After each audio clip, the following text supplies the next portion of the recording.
শিক্ষার্থী বন্ধুরা, আশা করি তোমরা সবাই ভালো আছো। আমার চ্যানেল প্রত্যেককে স্বাগত। তোমরা একটু স্টাডি উইথ অনিকেত, আমি অনিকেত তোমাদের সাথে রয়েছি।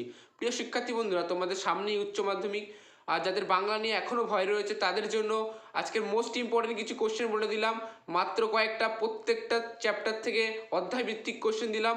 হ্যাঁ, শিল্প সংস্কৃতির ইতিহাস থেকে আমি পরের ভিডিওতে সাজেশন দেবো। আর আমি যেগুলো দিলাম এগুলোই তোমরা পড়ে যাবে কিন্তু প্রিয় শিক্ষার্থী বন্ধুরা, এখান থেকে তোমরা কিন্তু কমন পেয়ে যাবে। প্রত্যেকটা অধ্যায় থেকে মাত্র 2 থেকে 3টে করে কোশ্চেন দিলাম। কাজে ভিডিওটা একদম স্কিপ করো না, ভিডিওটা তো একটু লং হবে, ভিডিওটা কিন্তু লং হবে, কাজে স্কিপ করো না, পুরো ভিডিওটা একদম শেষ পর্যন্ত দেখো, তোমাদের কাজে আসবে। এর বাইরে একটাও পড়তে হবে না, এখান থেকে তোমরা কমন পেয়ে যাবে। আর ভিডিওতে আমি শুরুতেই বলি, শিল্প সংস্কৃতির ইতিহাস থেকে আমি একদম অন্তিম, অর্থাৎ আমি কাল থেকে পরশুর মধ্যে 1 থেকে 2 দিনের মধ্যে আমি ভিডিও নিয়ে চলে আসবো। প্রিয় শিক্ষার্থী বন্ধুরা, ভিডিওটা একদম মন দিয়ে দেখো, A to Z পুরো তথ্য। ভিডিওটা তোমাদের জন্য চূড়ান্ত গুরুত্বপূর্ণ হতে চলেছে, কাজে ভিডিওটা একদম স্কিপ করো না, প্রথম থেকে A to Z দেখতে থাকো। এখান থেকে তোমরা কমন পাবে, আমি বাজি দিলাম, এখান থেকে তোমরা পড়বে। ঠিক আছে, ভিডিওটা কাজে শুরু করা যাক, একে একে দেখতে থাকো কী কী রেখেছি। শিক্ষার্থী বন্ধুরা, তোমাদের লাস্ট মিনিট একদম 100% কমন পাবে তোমাদের বাংলা থেকে। যে কোশ্চেনগুলো রেখেছি একে একে দেখে না, প্রত্যেকটা অধ্যায় থেকে 2 থেকে 3টে করে রেখেছি, এখান থেকেই তোমরা পড়বে, এখান থেকে তোমরা কমন পেয়ে যাবে। তাহলে প্রথম কোশ্চেন কী রেখেছি, ভারতবর্ষ থেকে মোস্ট ইম্পর্টেন্ট কিন্তু তোমাদের 2024-এ বাংলা যারা উচ্চ মাধ্যমিক পরীক্ষা দিই তাদের জন্য ভারতবর্ষ গল্পটা মোস্ট ইম্পর্টেন্ট একটা গল্প কিন্তু। তোমাদের প্রথম রেখেছি, শেষ রোদের আলোয় সে আবছা হয়ে গেল। কে কেন আবছা হয়ে গেল তা আলোচনা করো, বা গল্প অবলম্বনে আলোচনা করো। 2 নম্বর, বুড়ির শরীর উজ্জ্বল রোদে তপ্ত বালিতে চিত হয়ে পড়ে রইল। বুড়ির চেহারা ও পোশাকের পরিচয় দাও, মোস্ট ইম্পর্টেন্ট কোশ্চেন। আর তপ্ত বালিতে পড়ে থাকার কারণ কি? 2 নম্বর, দেখতে দেখতে প্রচণ্ড উত্তেজনা ছড়ালো চারিদিকে। প্রসঙ্গ উল্লেখ করে এই উত্তেজনাপূর্ণ ঘটনার বিবরণ দাও। 3 নম্বর, কতক্ষণ সে এই মারমুখী জনতাকে ঠেকিয়ে রাখতে পারতো কে জানে, সে বলতে কাকে বোঝানো হয়েছে। এর অরে আর একটা লাস্ট তোমরা একটু দেখে রাখবে, অদ্ভুত দৃশ্য দেখা গেল, অদ্ভুত দৃশ্যটা কী এবং কি সেটা কোথায় দেখা গিয়েছিল, এটা একটু পড়ে রাখবে অরে। আমি দেখি থেকে যেটা পড়বে তোমরা। 1 নম্বরে মোস্ট ইম্পর্টেন্ট কোশ্চেন, আমি তা পারি না। কবি কি পারেন না, না পারার বেদনা কবিকে কিভাবে আলোড়িত করেছে তা কবিতাটির অবলম্বনে লেখো, মোস্ট ইম্পর্টেন্ট কিন্তু প্রত্যেকটাই মোস্ট ইম্পর্টেন্ট, একটা বাদ দেবে না। তোমরা এখান থেকেই পড়ো, তোমরা এখান থেকে 100% কমন পাবে, বাজি দিলাম। 2 নম্বর, আমার দরকার শুধু গাছ দেখা, বক্তা কে, তার গাছ দেখার দরকার কেন, মোস্ট ইম্পর্টেন্ট কোশ্চেন কিন্তু। তারপরে আমরা চলে যাই 3 নম্বর কী রেখেছি, শহরের অসুখ হাঁ করে কেবল সবুজ খায়, কোন সবুজের কথা বলা হয়েছে, উদ্ধৃত অংশের তাৎপর্যটি ব্যাখ্যা করো। 4 নম্বর, লাস্ট এখান থেকে যেটা পড়বে, ওই সবুজের ভীষণ দরকার, সবুজ বলতে কি বোঝানো হয়েছে এবং ওই সবুজের ভীষণ দরকার কেন, মোস্ট ইম্পর্টেন্ট কোশ্চেন। তারপরে তোমরা চলে যাই ক্রন্দরতা জননীর পাশে। 1 নম্বরে এটা রেখেছি, ক্রন্দরতা জননীর পাশে কবিতায় কবি জননীকে ক্রন্দরতা বলেছেন কেন, ক্রন্দনরতা বলেছেন কেন, এই পরিস্থিতিতে কবি কি করা উচিত বলে মনে করেন, মোস্ট ইম্পর্টেন্ট কোশ্চেন। আর এখান থেকে আর একটা রাখলাম, মোট ক্রন্দনরতা জননীর পাশ থেকে আমি 2টো রাখলাম, 2টোর মধ্যে থেকে তোমরা একটা কমন পেয়ে যাবে, যাও বাজি দিলাম। ক্রন্দনরতা জননীর পাশে কবিতায় সামাজিক অবক্ষয়ের মধ্যে যে মানবতা বোধের প্রকাশ ঘটেছে তা আলোচনা করো। মহুয়ার দেশ। তারপরে আমরা চলে যাই 1, ঘুমহীন তাদের চোখে হানা দেয় কিসের ক্লান্ত দুঃস্বপ্ন, কাদের কথা বলা হয়েছে, তাদের ঘুমহীন চোখে ক্লান্ত দুঃস্বপ্ন হানা দেয় কেন, মোস্ট ইম্পর্টেন্ট কোশ্চেন মহুয়ার দেশ থেকে। তারপরে আমরা 2 নম্বরে চলে যাই, সেই উজ্জ্বল স্তব্ধতায়, অরে এইভাবে আসতে পারে, সেই উজ্জ্বল স্তব্ধতায়, বা এইভাবে অরে দিতে পারে, ধোঁয়ার বঙ্কিম নিঃশ্বাস ঘুরে ফিরে আসে শীতের দুঃস্বপ্নের মতো, মন্তব্যটির তাৎপর্য বিশ্লেষণ করে নিজের ভাষায় লেখো, মোস্ট ইম্পর্টেন্ট কোয়েশ্চেন কিন্তু প্রত্যেকটাই মোস্ট ইম্পর্টেন্ট, একটাও বাদ দেবে না কিন্তু। আমার ক্লান্তির ওপর ঝরুক মহুয়া ফুল, নামুক মহুয়ার গন্ধ, আমার বলতে কার বোঝানো হয়েছে, কার কথা বলা হয়েছে, এমন কামনার কারণ কি, মোস্ট ইম্পর্টেন্ট কোয়েশ্চেন। তারপর তোমাদের আমি চলে যাই নাটক, অর্থাৎ বিভাব থেকে কী কী রেখেছি।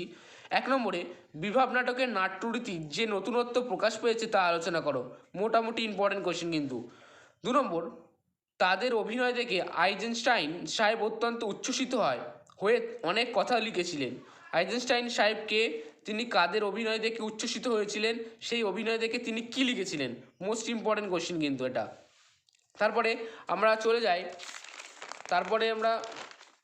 যাই তোমাদের 3 নম্বর কোশ্চেনে, বিভাব থেকে 3 নম্বরে আমরা কী রেখেছি। 3 নম্বরে যেটা রেখেছি একে একে দেখতে থাকো। কোথাও জীবনের খোরাক হাসির খোরাক নেই বক্তাকে, কোথাও জীবনের খোরাক বা হাসির খোরাক নেই বলে বক্তা মনে করছেন কেন? মোস্ট ইম্পর্টেন্ট কোশ্চেন কিন্তু।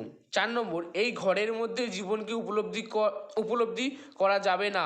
এই ঘরের মধ্যে জীবনকে উপলব্ধি করা যাবে না। জীবনকে উপলব্ধি করার জন্য বক্তা কি করেছিলেন, শেষে তার কীরূপ অভিজ্ঞতা হয়েছিল? Most important question. তারপরে তোমরা চলে যায় নানা রঙের দিন থেকে। নানা রঙ থেকে 1 নম্বরে রেখেছি, এই পবিত্রতার নাম বলিটা সেদিন হঠাৎই ফাঁস হয়ে গেল আমার সামনে। হঠাৎ পবিত্রতার নাম বলিটা কি, তা কোন দিন কিভাবে ফাঁস হয়ে গেছিল? Most important question. 2 নম্বর, আমাদের দিন ফুরিয়েছে, কে কোন প্রসঙ্গে উক্তি করেছেন, বক্তার এই উপলব্ধির করার ব্যাখ্যা করো। Most important question. 3 নম্বর, শিল্পকে যে মানুষ ভালোবেসেছে তার বার্ধক্য নেই। কালীনাথ। নানা রঙের দিন নাটক অবলম্বনে মন্তব্যটি তাৎপর্য বিশ্লেষণ করো। মোস্ট ইম্পর্টেন্ট কোশ্চেন কিন্তু নানা রঙের দিন থেকে। নানা রঙের দিন থেকে মোট 3টে রাখলাম, 3টে কিন্তু মোস্ট ইম্পর্টেন্ট কোশ্চেন কিন্তু। এবার তোমাদের চলে যায় পড়তে জানে এমন এক মজুরের প্রশ্ন থেকে। কি রেখেছি? 1 নম্বরে, পড়তে জানে এমন এক মজুরের প্রশ্ন, কবিতা অনুসারে কবির ইতিহাস চেতনার কি পরিচয় পাওয়া যায় তা আলোচনা করো। 2 নম্বর, পাতায় পাতায় জয়োৎসব ভোজ বানাতো কারা? পাতায় পাতায় কাদের জয় লেখা জয়োৎসবের ভোজ বানাতো যারা, তাদের মনোভাব কী ছিল তা আলোচনা করো। Most important question. 3 নম্বর, ভারতে জয় করেছিল নাকি, ভারত জয় করেছিল তরুণ আলেকজান্ডার একলাই নাকি? আলেকজান্ডার কে ছিলেন, একলাই নাকি বলতে কবি কী বলতে চেয়েছেন? মোস্ট ইম্পর্টেন্ট কোশ্চেন কিন্তু। 4 নম্বরে, সেই সন্ধ্যায় কোথায় গেল রাজমিস্ত্রিরা? রাজমিস্ত্রিরা কী নির্মাণ করছিল, এই প্রশ্নের মাধ্যমে বক্তা কী বলতে চেয়েছে? মোস্ট ইম্পর্টেন্ট কোশ্চেন কিন্তু। তারপর তোমাদের চলে যায় অলৌকিক। এটা একটা প্রচণ্ড সুন্দর একটা গল্প। এই গল্পটা প্রথমেই আমি যে কোশ্চেনগুলো কিছু মোস্ট ইম্পর্টেন্ট কটা চূড়ান্ত গুরুত্বপূর্ণ কটা কোশ্চেন জায়গাকে দেখো। গল্পটা মনে পড়লে হাসি পেত, কোন গল্প স্মরণ করে হাসি পেত? গল্পটা মনে পড়লে কেন হাসি পেত? মোস্ট ইম্পর্টেন্ট কিন্তু একটা কোশ্চেন। তারপরে তোমাদের চলে যায় 2 নম্বর, পাঞ্জা সাহেব পৌঁছে এক আশ্চর্য ঘটনার কথা জানতে পারি। আশ্চর্য ঘটনাটি বিবরণ দাও। মোস্ট ইম্পর্টেন্ট কোশ্চেন কিন্তু অলৌকিক থেকে। তারপরে 3 নম্বর, ঠিক হলো ট্রেনটা থামানো হবে, কোন ট্রেনের কথা বলা হয়েছে, সেটি কীভাবে থামানো হয়েছিল? Most important. 4 নম্বরও কিন্তু মোস্ট ইম্পর্টেন্ট কোয়েশ্চেন অলৌকিক থেকে। চোখের জলটা তাদের জন্য, বক্তা কাদের জন্য চোখের জল উৎসর্গ করেছেন? যে ঘটনায় বক্তার চোখের জল এসেছিল সেই ঘটনার সংক্ষেপ লেখো। মোস্ট ইম্পর্টেন্ট কোয়েশ্চেন কিন্তু। তারপরে লাস্ট একটা আমাদের আমার বাংলা থেকে লিখেছি, আর আমার বাংলার বাদ দিয়ে শিল্প সংস্কৃতির ইতিহাস আমি পরের ভিডিওতে আনবো। আমার বাংলা থেকেই এখানে তোমাদের লাস্ট এন্ড অন্তিম সাজেশন হচ্ছে। 1 নম্বর, তোমার সরু লিকলিকে আঙুল দিয়ে সেই সব খুনিদের সে শনাক্ত করছে। কে শনাক্ত করছে, কাদের কেন খুনি বলা হয়েছে? 2 নম্বর, তোমরা হাত বাড়াও তাকে সাহায্য করো, লেখক কাকে কিভাবে কেন সাহায্য করতে বলেছেন? 3 নম্বর, কিন্তু হাতি বেগার আইন আর চললো না, না চলার কারণ কি তা আলোচনা করো। ঠিক আছে। 4 নম্বরে, তাই প্রজারা বিদ্রোহী হয়ে উঠলো। প্রজারা বিদ্রোহী হয়ে উঠেছিল কেন? কে তাদের বিদ্রোহ নেতৃত্ব দিয়েছিলেন? মোস্ট ইম্পর্টেন্ট কোয়েশ্চেন কিন্তু। 5 নম্বরে, এটা মোস্ট ইম্পর্টেন্ট, যেন রাবণের চিতা জ্বলছে তো জ্বলছেই, রাবণের চিতার মতো আগুন কারা? আগুন কারা, কী উদ্দেশ্য, কোথায় জ্বালিয়েছে, এই আগুন তাদের কীভাবে সাহায্য করে থাকে?